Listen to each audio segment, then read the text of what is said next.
Hello once again, Star Wars and unboxing fans. Welcome to another episode of Darth Tuba's Star Wars Unboxing Show. I'm your host, Darth Tuba. So, in the past few episodes, if you've been watching, you've been seeing a lot of my bonus on Batuu episodes. And that's because I was down in Florida, and I was in Galaxy's Edge a lot of times. And I wanted to talk a little bit about my experience with the trip before we do some unboxing.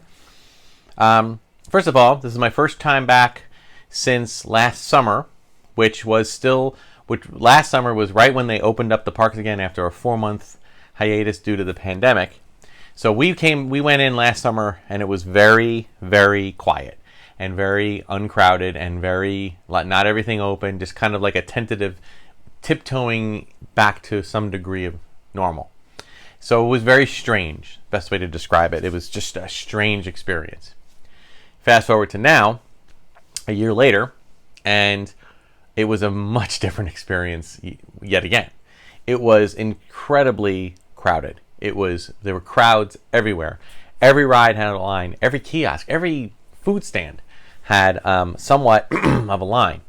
So, for those of you planning on going down anytime soon, make sure you wear your patient pants, okay? Because that's basically what we had to do. And you know, with doing that, we were okay. We handled it. We understood it. There are no fast passes, nothing of that nature. They do have some disability, card if you have any kind of disability that keeps you gives you an inability to wait in a line. You can, of course, go to the front, guest services, and they can give you a card, I believe, of some sort. You'd have to look it up with more detail. And then is when you could utilize the fast pass kiosks from time to time. But the vast majority were waiting in line. So that was a little bit tough. The other thing, but we dealt with it, and it was okay, and it didn't bother me. I was happy to see, having a daughter who works down in the Walt Disney World Resort. I was happy that there were more people, because when there were more people, then the more the cast members get hired back, and they just announced a slew of restaurants that are opening, resorts that are opening, shows that are coming back. So, I'm hopeful that we can keep that trajectory going, so that all those people that were let go can be brought back to work. So I hope it continues on that path. I will say, let's talk a little bit about Rise of the Resistance, which is the premier attraction in Galaxy's Edge in Disney's Hollywood Studios. In order for you to do Rise of the Resistance, you need to have a park pass for Disney's Hollywood Studios, which is among the harder ones to get. Seems like Animal Kingdom and Epcot are always open, always available. And I've never seen, only on the rare occasion on a really busy day did I see all 4 parks not available. And they keep upping the amount of people that they're allowing in, so it makes it even easier. Magic Kingdom seems to be the hardest to get in. And then Hollywood Studios is the second hardest. So you got to make sure you have that. Once you have your park reservation, then at 7 a.m., or technically 6:59 and 59 seconds a.m., you need to be on your phone, on the Disney app, and you need to join the virtual queue. And you basically, a window comes up of who in your party you want to join, and you shouldn't even select. They should all be there anyway, so you just hit join with everybody selected. And then you wait and hope that you get a boarding group. So I had 7 mornings of my trip. Now, we went down for an extended stay. I had 7 mornings that had a boarding, the Hollywood Studios as a start. So I had 7 attempts to get a boarding group at 6:59 and 59 seconds. So out of the 7 attempts, I was able to get a boarding group 3 times. Now, the first attempt I had was completely my fault, and I wanted to share this with you to let you know that when you are trying to board a boarding group on your phone, make sure that all of your security is off. No passcodes, no eye or face display or anything. Turn all of that off when it comes to your Disney app, okay? Because that was on for some reason, and I go to join the group, and it wants me to do a Face ID, and it was dark because I was in my bed at 7 a.m. and the lights weren't on. I was looking at the phone, and it couldn't see my face. And by the time I figured that out and entered my passcode instead, it was 3 seconds have passed, which is an eternity when it comes to this, and all the boarding groups are taken out. Totally my fault. So be careful there. Number 2, and this has been said, other sites have said this, make sure you do not use Disney Wi-Fi. Okay, meaning if you're staying in. By the way, you could do this at home if you're living anywhere near Florida, anywhere near your the parks, and you have a boarding group at 7 a.m. As long as you're within a semi-driving distance, even. I think there were people in Tampa that were able to get a boarding group that just drove in that day. So I don't know if there's like some kind of a global like GPS thing that they can tell if you're close enough or not. Probably is. So you can do it from your room. You don't have to be in the park. That was a great convenience. But make sure you're not on your guest Wi-Fi or if you're in another hotel outside of Disney, don't use their Wi-Fi. Be on your own data, okay, for your cell phone. And number 3, and this is what, unfortunately, the final 3 attempts that I made to get on the boarding group, this is where the problem existed for me. Make sure you have good bars. Make sure you have at least 3 bars. I had 3 bars in the first. I had 3 or more bars. Not the first attempt. I did have the first attempt, but that was the one I had my security on for whatever reason, so that didn't work. But the next 3 in a row, I was able to get them. Okay, and a reasonably good boarding group. It was never a backup. It was always like a low to mid number, like 24, 36. I think 70 might have been my highest number. So those are good boarding group numbers. All right, so just be aware of that. Okay, and be on your data and make sure the last I was in a hotel that had really poor cell phone reception, and I couldn't get more than 1 or 2 bars on my phone, which means that I couldn't get on the boarding group. It would just be a little circle. I'd get the little circle, and then all the boarding groups are taken up. It takes seconds, folks, seconds. So keep that in mind. Disable security, get off of any other Wi-Fi, and make sure you have at least 3 bars, preferably 4 if you have, on your cell service. Next time, if I'm in this hotel, the next time I'm doing it, I'm literally walking around. I was checking around like the hallway and the common areas, and I'm actually going to go there to do it because that's the only way to do it. So, live and learn. All right. While I was away, plenty of packages have come our way. So I want to do the unboxings of them. And 3 of them are from Walmart, and 1 of them is from Gamestop. So why don't we get right to it? The Walmart ones, 2 of them came in packages. So I'm curious if this is, I believe it's a toy. So sometimes I do these and I don't, I sometimes order, parts for appliances. This is definitely a toy, but all right. Has Walmart not liking this. Okay, it's very flimsy, but let's see how we do. Okay, we got the VC192 AT-ST driver. Okay, a decent figure. The figure's fine. Sadly, the card is, if you can look closely, let's see if I can get it in there. Yeah, there it is. If you look on the reflection there, you see we have a bend going across.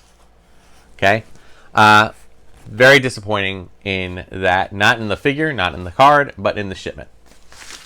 But that's Walmart. So I don't know what to say, guys. I suppose if I really cared that deeply, and I know some sites they do, I would send this back and say, give me a card that has not been damaged. But the reality of it is I value my time too much, and this is going to be just going up in my display for goodness knows how long. And when the time eventually comes where I or my kin decide to sell it, the collector who wants to buy it will make the decision of how much they want to pay for it. Sad to say that that is a kind of a dud. But as far as the figure itself, looking good. I love the 50th anniversary logo for Lucasfilm. So excited about that. Okay, that'll find a nice place on the in the display. All right, and now we have another one, and this one I can't tell which one it is, so it might be bigger. I'm gonna actually use my thing here to just open it up. Oh no, it's not bigger. There are 2. There are 2 in this one. All right. All right, we have Paploo. I always used to laugh because I thought it was Papu, and that's what I called my grandfather. That's what my daughter called my dad, who was her Papu. It's a Greek term for a term of endearment for a grandfather, Papu. But this is actually with an L, Paplu. And there he is, awesome Ewok. Add him to the Ewok collection. This is VC 190. Okay, this card, well, you can see there a little bit of a bend. Okay, not ideal. Again, came in a plastic bubble wrap kind of thing. The real sad part about this is the bottom. There's some denting in the bubble. Sometimes that pops out. I don't want to play too much with it, but yeah, looks like, unfortunately, not the best of things. And I know collectors have been having all sorts of issues. And guys, look, this is a I want to call this a first world problem. There's a lot of things going on in the world today, and this is not something that is really irking me that much. I just know that it's been happening a lot when it comes to toy collectors ordering toys on Walmart and other places too, getting in, having them be sent in the mail, being packaged poorly, and then having this be the result. Obviously it is, disappointing, especially when you like to keep. This is the one thing really that I like to keep in the card, and the card is somewhat damaged, so I'm a little disappointed in that. Can't help it. But again, I don't put it on Hasbro. I don't put it on certainly not on the people that designed the card or the figure. But I do feel that the shipping aspect, and I know that part of that is that they're understaffed and people are working fast and furious to keep up with orders because there's not enough people working. So I understand that that's a serious issue. That is a far bigger problem, generally speaking, than it is for just a slightly damaged box. Again, for the however many dollars I paid for it, it's okay. I'm aware of this going in. I know that we may, you take a risk. Sadly, and that's the only thing about this, is that I don't know if you can see it from here, but if I try to put this down, it tends to fall over if I put it on a flat surface because the bubble is a little bit damaged. So sadly, that is not a good thing. But I also understand that this is just the way of it. If you work hard and you do a serious toy run, you might run into these figures in your local Walmart, and then you can pick and choose which ones you want. Or if you have it in with somebody in the back that can get you the case, or you can order the case. Sometimes you can order the case through some box, boutique retailers like Entertainment Earth or whatnot. So it's up to you. The other figure that came in that was Princess Leia Endor. There she is in all of her awesome face sculpt 3D scan glory. One of my favorite outfits of Princess Leia was her Endor outfit. I think it was also just coming off of the Slave Leia thing. I felt like, look, she looked great in it, and I'm not denying that, but I just thought that it was so demeaning, and I wanted to get her back, kicking Imperial butt in one of her, kind of fatigue type things. So love with the separate helmet. Quality, this is VC 191. Quality of the card, same kind of thing. The bottom is definitely, the bubble is definitely in better condition, but we do still have a little bit of a bend. Although I would say, some of the 3 cards that I've taken out so far, best one so far. So, that's good. And it does stand on its own. All right, one more Walmart. This one is in a box, so we'll see what we have with that. I would say that there was a lot of figures available in Disney. I noticed in all the stores, even in the gift shops and the hotels, you can actually get a series of figures from Disney. So that was nice.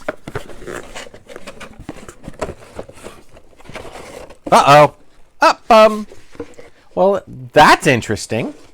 I accidentally ordered a Paplu figure twice. So I have a second Paplu figure. But I will say, redemption. Bubble is not damaged. Card, because, it's a slight bend, but not terrible, and no creases. And it was in a box.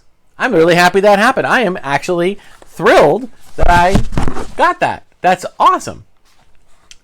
All right, so can never have too many Paplus. So this one, you know what I'm going to do? Seriously?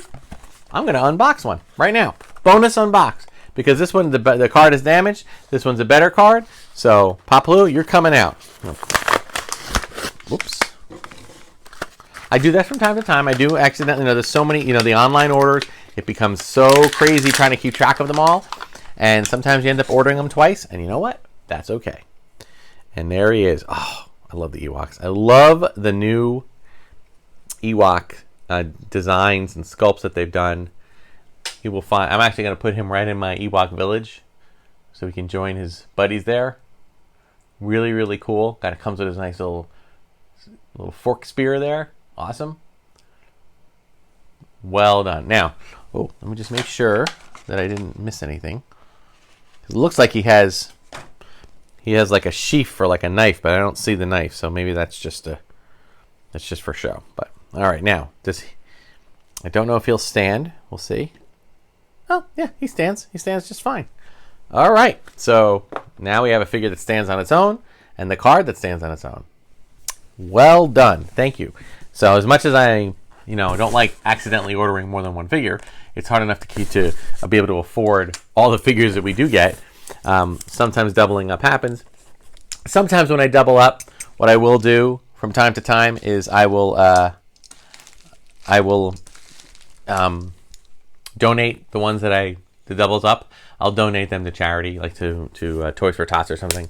But in other cases, I might just open up and have a loose one. Ooh. Well, I figured it was going to be a gaming grates. Let me just see here. Looks like just the one. Okay. They have like serious amounts of bubble wrap here. So, all right, we have the Flame Trooper from Star Wars Jedi Fallen Order. Kind of a cool looking, almost like a snowtrooper look. But if you look closely at his, sorry for the blur there. If you look closely at his helmet and he kind of has the stormtrooper thing going on there. So pretty cool. And as with all gaming greats, I do open them because I just do, because they take up less room on the, putting them in display. By the way, while I'm getting this one open, I am having a yard sale, and a week from the recording of this video on August 7th. So you can check out my Facebook page and things of that nature if you want to. If you're a local, if you live near me and you want to check out the collection. People are asking, well, can you tell me what you're selling? There's a lot of knick-knack, mishmash kind of Star Wars stuff. I am selling off a lot of the Micro Machine vehicles and playsets. I am selling off, particularly from the 90s. I'm selling off all of the Taco Bell, KFC, and Pizza Hut drink cups with the figure on top, and a few other things like that. I'm selling a lot of Force Unleashed, not the video game Force Unleashed, but the statuesque Force Unleashed in package figures, and just a couple of Galactic Heroes, things of that nature. All right, so if you're interested and you're in the East Coast area, by all means. All right. Let's see here. What we got? Okay, he comes with his cool. Now, I love his weapon. His weapon, I'm assuming it's a flamethrower that I just launched. And it is indeed that, so that's cool. But it looks just like one of those Ultra Blasters. And it looks like he's got this... I see. There's this little tube that's going from his backpack, and you actually plug it into. See, these are the kind of things that I like about Black Series that you would just never ever do. You would never open up. You never realize if you didn't open up, I should say. So he's got that little tube that comes from his backpack, and just plug it right into the rifle or the flamethrower. That's a cool figure.